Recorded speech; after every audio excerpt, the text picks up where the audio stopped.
This is my elf deck, a little more in-depth explained. We have Numa Joraga Chieftain and Nadier, Agent of Duskenel, as partners. So Numa Joraga Chieftain. At the beginning of combat on your turn, you may pay XX. When you do, distribute X +1/+1 counters among any number of target elves. So this is going to help buff and support Nadier. The longer the game goes, though, I find the less important Numa is. Nadier, Agent of Duskenel. This is more of the Golden Child commander. Whenever a token you control leaves the battlefield, put a +1/+1 counter on Nadier, Agent of Duskenel. When Nadier leaves the battlefield, create a number of 1/1 green elf warrior creature tokens equal to its power. So you can buff him up and dare people to remove him. So let's see what else is in the deck that helps support these two, or see what these two help support.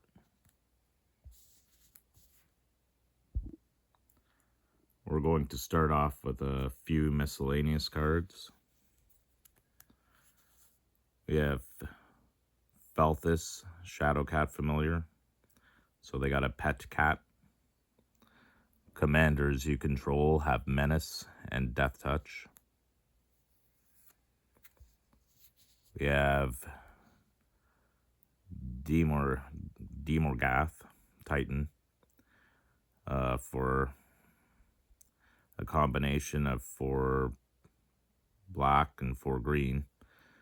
Whenever Demogorth Titan attacks or blocks, sacrifice a creature. With the amount of tokens you have, you should have cannon fodder. And it's an 11/10, making it a nice threat.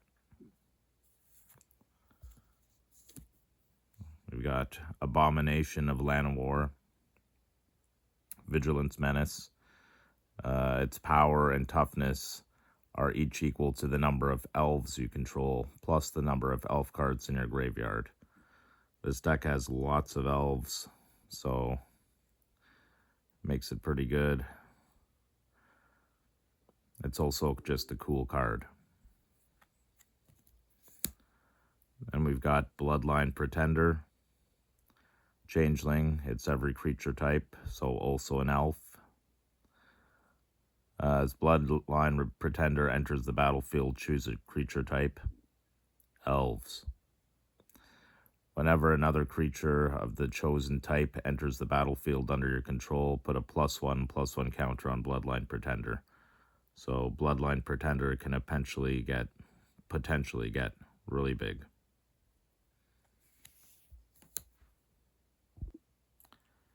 Seeing as we are playing elves in green and black, in green we've got ramp, and elves we've got ramp.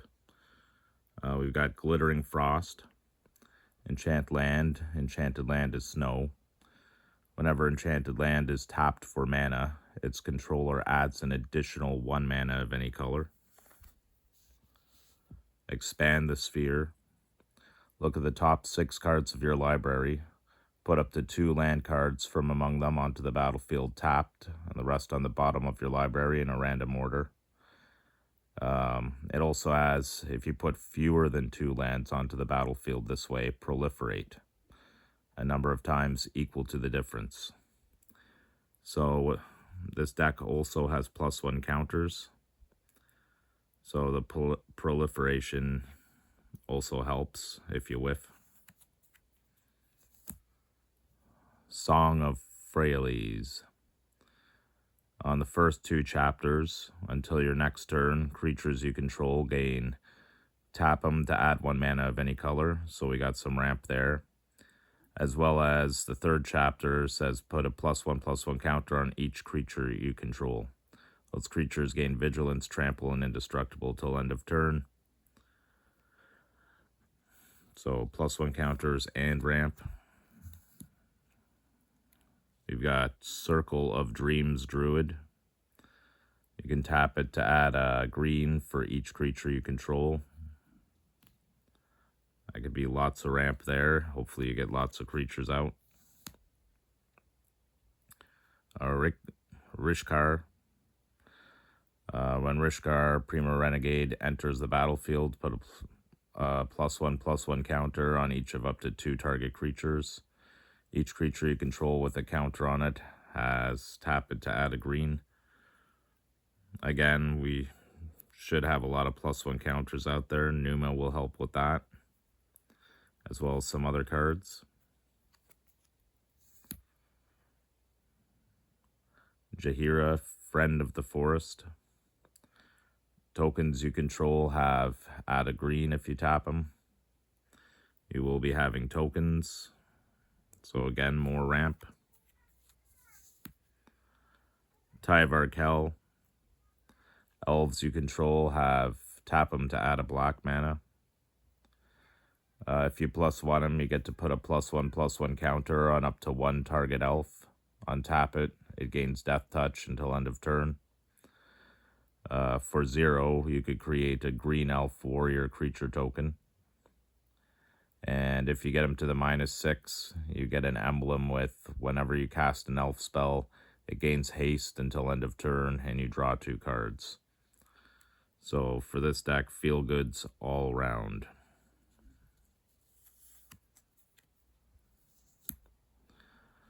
We've got Leyline of Abundance. If Leyline of Abundance is in your opening hand, you may begin the game with it on the battlefield. Can't go wrong there. Whenever you tap a creature for mana, add an additional green. If you pay 6 and 2, you get to put a +1 counter on each creature you control.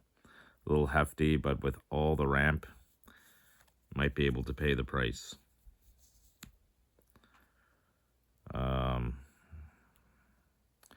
We've also got Realm Walker. It's a changeling, so also an elf. When it enters the battlefield, choose a creature type. Elves. You may look at the top card of your library anytime. You may cast creature spells of the chosen type from the top of your library. So just another way to dig through and get more elves out. Descendant's Path. At the beginning of your upkeep, reveal the top card of your library. If it's a creature card that shares a creature type with a creature you control, which will be elves, you may cast that card without paying its mana cost. Otherwise, put it at the bottom. And we've also got Lurking Predators. Bit hefty for 6. But whenever an opponent casts a spell, reveal the top card of your library. If it's a creature card, put it onto the battlefield. Otherwise, put the card on the bottom of your library. So, a couple of ways to get things out for free. Aside from ramp, there's also some card draw. We have Village Rites. As an additional cost to cast this spell, sacrifice a creature. You can just sacrifice one of your elf tokens that you make.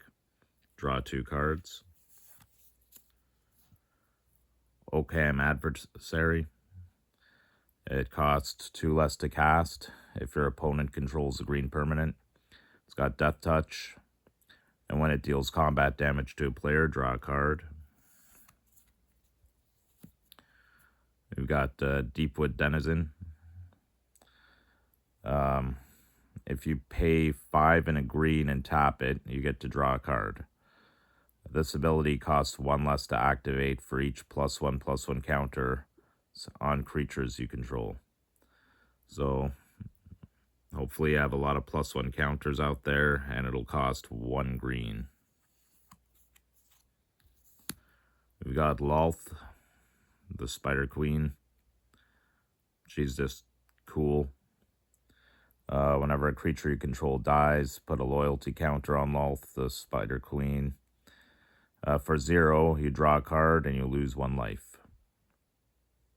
If you -3-er, you get to create 2 2/1 black spider creature tokens with menace and reach.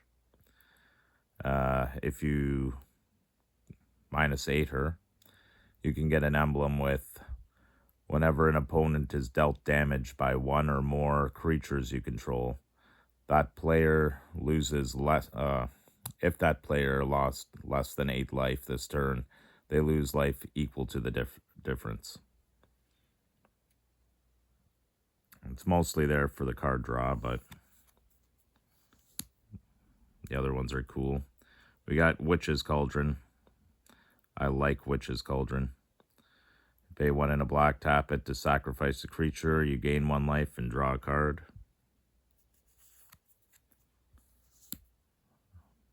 Mara, Thorn of the Glade. Whenever it or another elf you control dies, you may pay 1 and 1 life. If you do, draw a card. Shesra, Death's Whisper, just because she looks cool. When it enters the battlefield, target creature blocks this turn if able. At the beginning of your end step, if a creature died this turn, you may pay 2 life. If you do, draw a card. Skemfar Avenger. Whenever another non-token elf or berserker you control dies, you draw a card and you lose 1 life. Twin Blade Assassins. At the beginning of your end step, if a creature died this turn, draw a card.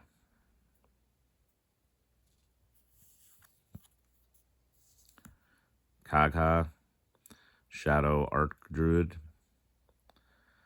When it attacks, gains Death Touch until end of turn, mill 2 cards. Once during each of your turns, you may play a land or cast a permanent spell from among cards in your graveyard that were put there from your library this turn. So that's just a way to get things back. We've got Poison Tip Archer. Reach Death Touch. Whenever another creature dies, each opponent loses 1 life. And Nadier's Nightblade. Whenever a token you control leaves the battlefield, each opponent loses 1 life, and you gain 1 life. So, a couple of triggers for death. So, speaking of death, we've got some removal. The Reclamation Sage. When it enters the battlefield, you may destroy target artifact or enchantment. So a little bit of removal there. Skemfar Elder Hall. The bid on there that matters for removal is pay 2, 2 black, and a green, tap it, sacrifice it. Up to 1 target creature you control gains, up to 1 target creature you don't control gains -2/-2 till end of turn.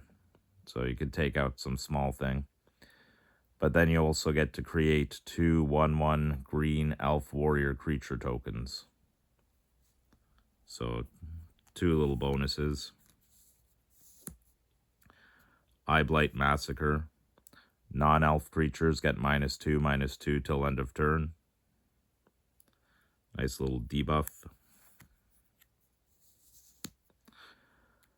Guiltleave Winnower. It's got menace. When Guiltleave Winnower enters the battlefield, you may destroy target non-elf creature whose power and toughness aren't equal.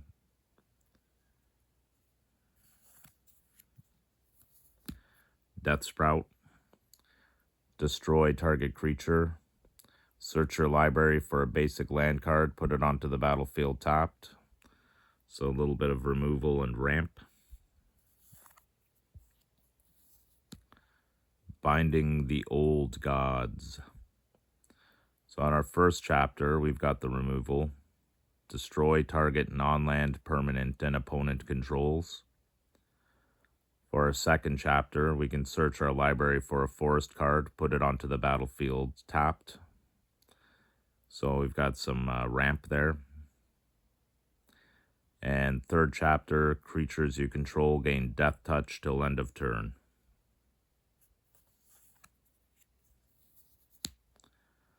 Seraph the Realm Eater is in here because I think Seraph is cool.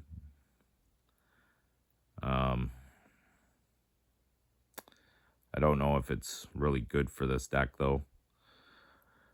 Whenever a permanent an opponent controls is put into a graveyard from the battlefield, put a +1/+1 counter on it. So you could get them pretty big, but at the beginning of your upkeep, if Seraph has one or more +1/+1 counters on it, you may remove all of them. If you do, exile each other non-land permanent with converted mana cost less than or equal to the number of counters removed this way. So you can exile a bunch of things. The problem is with your tokens, they're always going to get removed. So I'd only use him if I was falling behind. We've got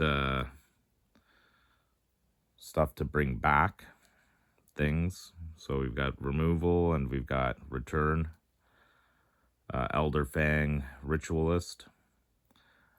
When it dies, return another target elf card from your grave to your hand. Golgari Findbroker. When it enters the battlefield, return target permanent card from your graveyard to your hand. Return Upon the Tide. Cost 5, but you return target creature card from your graveyard to the battlefield. Also, if it's an elf, create 2 1/1 green elf warrior creature tokens. So it's almost like getting 3 for the price of 1. And Cauldron's Gift. If at least 3 black mana was spent to cast it, put the top 4 cards of your library into your graveyard. You may choose a creature card in your graveyard. If you do, return it to the battlefield with an additional +1/+1 counter on it. So if somebody kills Nadier, you can even bring Nadier back with this. And hopefully nobody counters it. Herald unites the Elves. So on the first chapter, we've got to bring back mill 3 cards. You may put an elf or Tyvar card from your graveyard onto the battlefield. Second chapter, you put a +1/+1 counter on each elf you control. So there's more +1 counters for you. And for your third chapter, whenever an elf you control attacks this turn, target creature an opponent controls gets -1/-1 till end of turn. Another way to kind of remove things.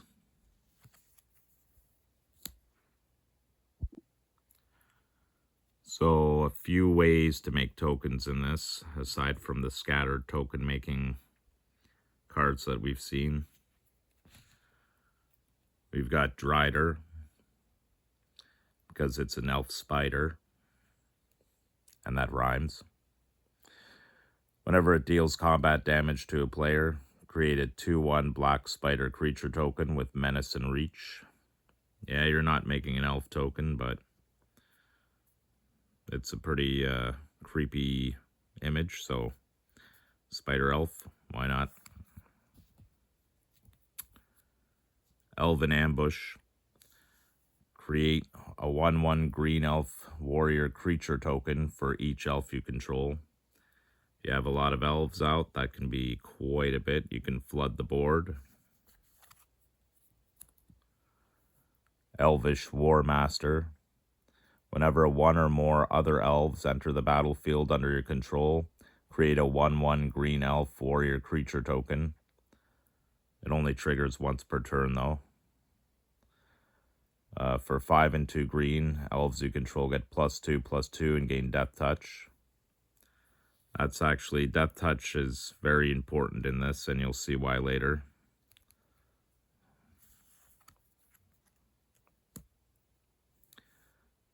got Presence of Gond, enchanted creature. The enchanted creature has tap it to create a 1/1 green elf warrior creature token. And we have Liss Alana, Huntmaster. Whenever you play an elf spell, you put a 1/1 green elf warrior creature token into play. And what do we do with all these tokens? Well, we've also got Halsin, Emerald Archdruid. If you pay 1, and you could do that any number of times, until end of turn, target token you control becomes a green bear creature with base power and toughness of 4/4 in addition to its other colors and types. So you can make a bear elf, you could make a bear spider.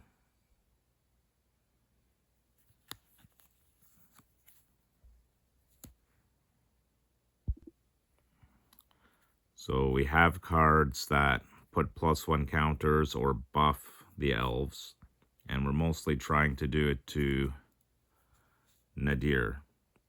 That way, when he gets removed, you get to create all those 1/1 green elf creature tokens. So we have Blessing of Frost. Distribute X +1/+1 counters among any number of creatures you control, where X is the amount of snow spent to cast the spell. Draw a card for each creature you control with power 4 or greater. So a little bit of card draw in there as well. Invigorating Surge. Put a +1/+1 counter on target creature you control, then double the number of +1 counters on that creature. This one's going straight to Nadier. Lifecrafter's Gift. Put a +1/+1 counter on target creature, then put a +1/+1 counter on each creature you control with a +1/+1 counter on it. So you can buff a whole bunch of your guys. Strength of the Pack. Put 2 +1/+1 counters on each creature you control. Gladeheart Cavalry. When Gladeheart Cavalry enters the battlefield, support 6, so you put a +1/+1 counter on each of up to 6 other target creatures. Whenever a creature you control with a +1/+1 counter on it dies, you gain 2 life. Boreal Outrider. Whenever you cast a creature spell, if a snow source of any of that spell's colors was spent to cast it, that creature enters the battlefield with an additional +1/+1 counter. Ivy Lane Denizen. Whenever another green creature enters the battlefield under your control, put a +1/+1 counter on target creature. We have some buffs here. Pride of the Perfect. Elves you control get +2/+0. Elvish Archdruid. Other elves you control get +1/+1. We also have some ramp. Tap it and add green for each elf you control. And Canopy Tactician. Other elves you control get +1/+1, and you can tap it to add 3 green. So more ramp with a buff. Now we start to get into our end game. So as another buff, we have Raised by Giants. Commander creatures you own have base power and toughness 10/10 and are giants in addition to their other types. So now you're looking at Nadier being a 13/13. So when you remove him, he'll create 13 1/1 tokens, elf tokens. How do we make sure that we don't have to keep paying for Nadier? We have Conjurer's Closet. At the beginning of your end step, you may exile target creature you control, then return that card to the battlefield under your control. So you can keep blinking Nadier over and over, getting a minimum of 3 1/1 elf creature tokens. And if you've been buffing him or have Raised by Giants out, that'll be 13 1/1 elf creature tokens. With lots of creature tokens out there, or lots of elves, we have the Skemfar Shadow Stage. When it enters the battlefield, and you could use him with the Conjurer's Closet as well, each opponent loses X life, where X is the greatest number of creatures you control that have a creature type in common. So that's going to be elves, and you could just keep bringing your opponents down with the Conjurer's Closet. Or if you have enough elves, you may be able to end the game right there. The second part is you gain X life, where X is the greatest number of creatures you control that have a creature type in common. Not used as much. You're mostly using it to close out the game. We've got Nauseous Assault. Creatures you control get +2/+2 until end of turn. Whenever a creature blocks this turn, its controller gains a poison counter. So now we're aiming to win by poison counters with this. So what do we have to do that? Some people know where I'm going with this. Elderfang Venom. Attacking elves you control have Death Touch. Whenever an elf you control dies, each opponent loses a life and you gain a life. What we're going for is elves you control have Death Touch. Sereth the Viper's Fang. Other tapped creatures you control have Death Touch. So more likely you're attacking elves again. Other untapped creatures you control have Hexproof. You could pay 1 to tap it to untap another target creature or land you control. So again, we're going for the Death Touch because we have Finn the Fangbearer, who's got Death Touch. Whenever a creature you control with Death Touch deals combat damage to a player, that player gets 2 poison counters. So now we're going for Death Touch, poison counters. You've flooded the board with tokens. Hopefully you can go wide and get a bunch in there for a poison win. Finding Fang or Finn is going to be a little difficult, but we've got cards like Herald, King of Skemfar. When it enters the battlefield, look at the top 5 cards of your library. You may reveal an elf, warrior, or Tyvar card from among them and put it into your hand. Luckily, Finn is a warrior. We've got Dig Up. You may cleave it for 1 black, green. Then you can search your library for a card. Put it into your hand and shuffle. So if you cleave it, you can ignore the searching for a basic land and revealing it. You could just search for a card. We've also got Fauna Shaman for 2. You pay a green, tap it, discard a creature card, search your library for a creature card, reveal it, put it into your hand. So you can find Finn that way as well. Another way to get this poison damage through is Taunting Arbor Mage, because I didn't have Taunting Elf, which would have been nice too. But if you pay 2 and a green and you kick it for 3, and hopefully with all the ramp you can afford it, when Taunting Arbor Mage enters the battlefield, if it was kicked, all creatures able to block target creature this turn do so. That'll open up being able to get the poison damage through there. And that was my Dark Elves deck, a little more in depth. Hope you enjoyed it. Thank you.